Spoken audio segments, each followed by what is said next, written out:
তো এটা দেখলাম, কিন্তু এখন তোমরা বলবা যে এখানে ডু ডাজ ডিড এটা কি সবসময় আমরা ব্যবহার করতে পারবো, অথবা এখানে কিন্তু তিনটি ভিন্ন ভিন্ন ওয়ার্ড যুক্ত আছে, তো এখানে কোনটা আমরা ব্যবহার করব।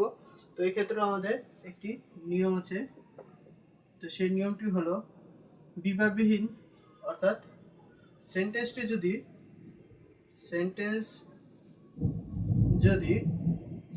যদি থার্ড পারসন সিঙ্গুলার নাম্বার হয়, যে থার্ড পারসন সেন্টেন্সটি যদি থার্ড পারসন সিঙ্গুলার নাম্বার হয়,